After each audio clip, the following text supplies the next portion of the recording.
Indiana Jones and the Dial of Destiny is no longer a tale of a geriatric man running out of time himself. He's also running out of locations in order to show his terrible film.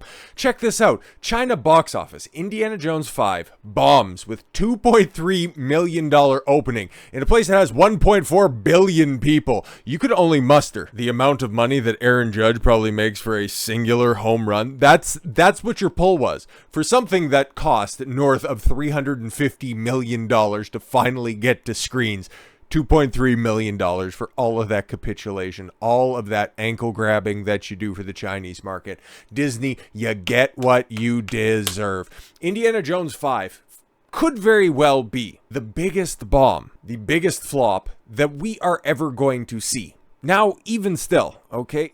Take this in proper context. Figure out what I'm trying to say here. We're going to see bigger financial flops. We've already seen them earlier this year with Flash, Elemental, Ant-Man 3. I don't really know. All of those films have been just roundly booed and completely forgotten and already lost the time at this point. And we're, officially over the halfway hump in 2023, which is just weird to think of in and of itself. And still ahead in this year, we've got Aquaman 2 and The Marvels, both of which are going to be a horrific box office travesty. But when it comes to reputational damage, I understand, right? Like, everybody kind of looks at Indiana Jones 4, Kingdom of the Crystal Skull, and just goes, it was a thing that happened. But everybody still, in high regard, still has the trilogy that's out there, which is something that I professed. I think that they're tremendous films, but this film right here, given the climate, given everything else surrounding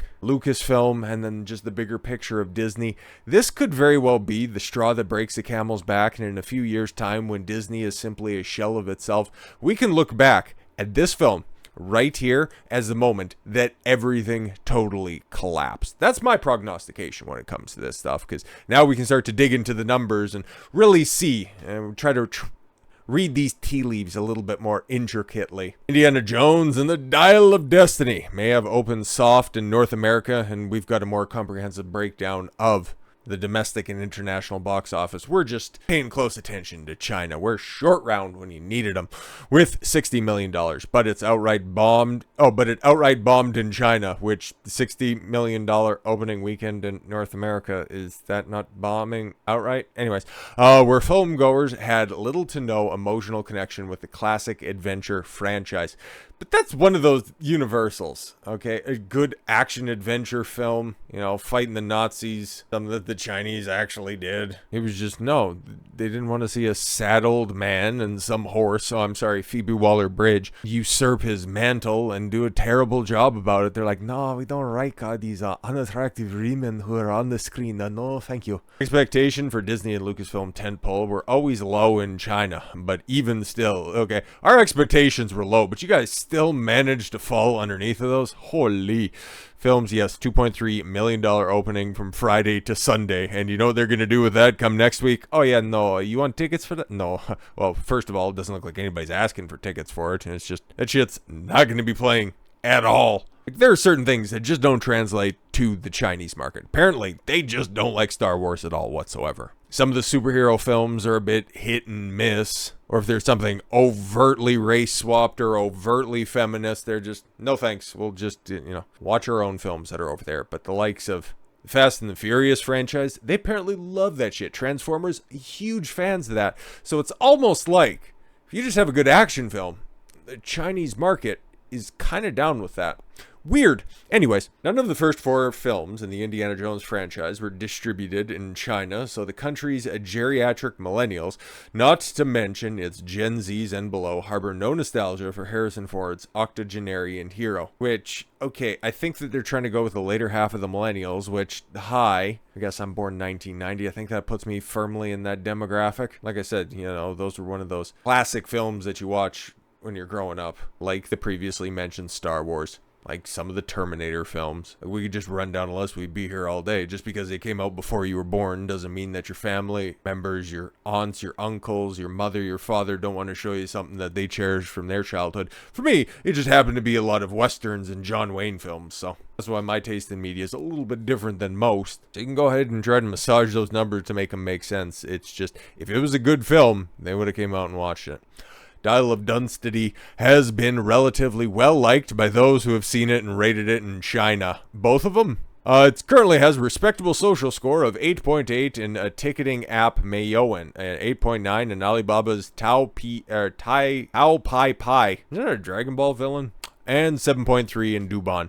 That's fantastic. Nonetheless, Mayoan projects the film to top out in China at just $3.8 million. Wow, with a hefty $295 million production budget before marketing. So yeah, conservative estimates would have it pegged at $350 million, likely closer to that $400 million, and I don't even think it's going to make that back, because you take a look at what's going on throughout the world. Box office official as of a Sunday, and then also some projections all the way through Independence Day on Tuesday.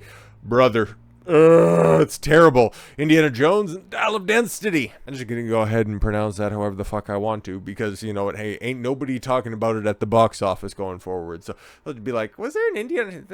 That came out, right? Cursed with $60 million domestic opening. Fucking oof, man. And especially when you compare and contrast it with the previous film that came out in 2008. Like, there was a 19-year gap between The Last Crusade and The Kingdom of the Crystal Skull. And just think of this. There was a 15-year gap. A 15-year gap between the film where everybody thought that Harrison Ford was too old to play Indiana Jones to this newest one that everybody knows Harrison Ford is too old to play Indiana Jones. The hope is now that Disney and Lucasfilm's tentpole will hold well beginning this week as Americans celebrate the 4th of July holiday. Chances are, fucking no. You might. Optimistically, knowing what's coming out this week in the box office, Friday, you might be able to hold on. Maybe, but also word of mouth, this film it's just absolute misery. Like, it's just a fucking depression simulator for 2 hours and change. So of the films that did exceedingly well, Super Mario Brothers, Guardians of the Galaxy 3, it ended up getting legs because of the good word of mouth. Fast 10, good legs on that one, because, hey, if you just want to go see a big dumb action film, just go check it out. That was the word on the street when it came to that stuff. Turn off your brain, go see all the pretty pictures on the screen, and you're not going to get preached at. People seem to like that shit, but is Disney going to learn any of that? No, of course not. They're going to see the big bombastic numbers of Mission Impossible next week. And you know they're going to take away from that, instead of just being apolitical and a good story with practical effects. They're just going to take away big explosions and practical effects, and we can find a way to work in our agenda, you fucking mongs. The movie, directed by James Mangold, should finish Tuesday with a domestic total of $82 million. So, tacking on from the weekend an additional $12 million for a fucking holiday. $12 million. Bruh, it's dead. It's dead. Pack it up. Call it a tax write-off. It's fucking finished. Overseas, the movie launched $70 million of a lackluster global start of $130 million. UK led with $8.9 million. Fucking oof. France, well, you know, if you can get into a theater, if you don't mind all the smoke, and maybe you could find a theater that's not being burnt down at the moment, where Dial of Destiny made its world premiere at the Cannes Film Festival, where everybody's like, ooh, all of those ideas that this is going to be a gigantic pile of shit. Yeah, no, they were confirmed back then. That was over like a month ago. Was number 2, followed by Japan at $4.7 million, South Korea, $4.1 million, and Germany at $4.1 million. The picture bombed in China with, yes, $2.3 million. So yeah, it's a film franchise. It's a character that translates around the world. It's just when word of mouth gets out there that this is just a subversive feminist piece put on by Lucasfilm, which already has a complete shit reputation.